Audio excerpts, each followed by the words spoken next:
Given that Utah is going to celebrate Pioneer Day this week, the state holiday that commemorates... Look, I was going to make a video about Pioneer Day because I've had a lot of thoughts about it, but when I saw Benjamin Park's video, it sparked something in me. I'm not going to lie. And I've given it a couple hours so I don't respond in anger. So to catch people up, Pioneer Day is where Latter-day Saints celebrate our ancestors who came from the East Coast all the way across country and settled Salt Lake City. Now we call it Pioneer Day, just to make it an uplifting and positive moment.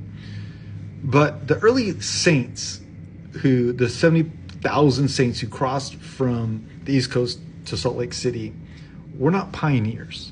The term pioneer insinuates that these saints had a choice, right? That they had a choice to go explore, adventure for personal reward or gain. Financial gain. But that's not what happened here. First and foremost, evangelicals were persecuting saints. They had mob mentality, and the saints were terrified, and they should have been.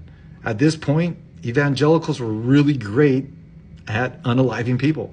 We're talking upwards over 1 million slaves at this point had been unalived.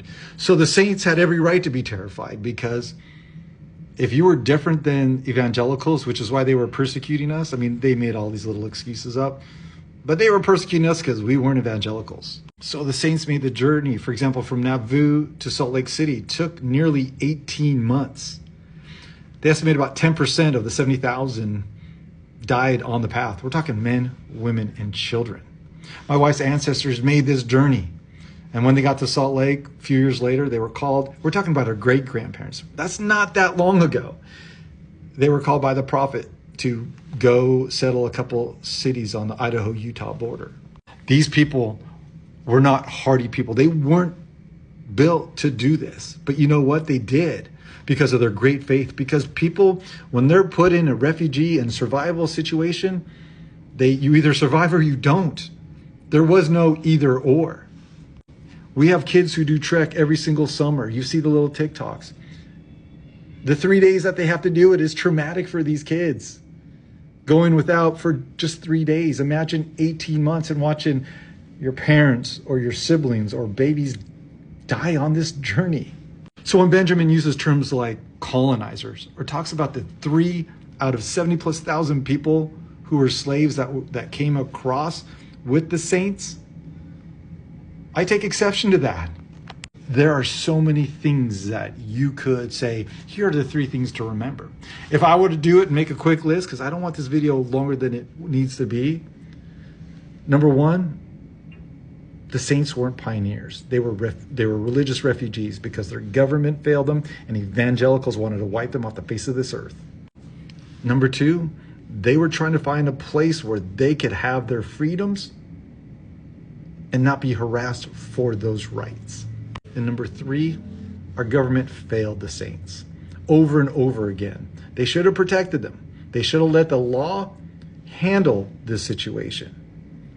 But when you go back and look at the martyrdom of Joseph Smith and Hans Mill and all these events, no one was ever brought to justice for all these things. Hans Mill is a horrible event. Right? They took a little boy and executed him. I think he was 8 at the time. So no, the saints weren't colonizers. The saints weren't invading and taking over people's property. The saints were trying to survive. They survived the harsh conditions, environment. They survived the hostility they perceived when they came to the Salt Lake Valley. And they did the best they could in those situations. And as many good men and women who made it, there were a lot who didn't. And that's what we're celebrating today, their sacrifice, so that we could worship as we wanted to. And I'm grateful for that. Let me know your thoughts.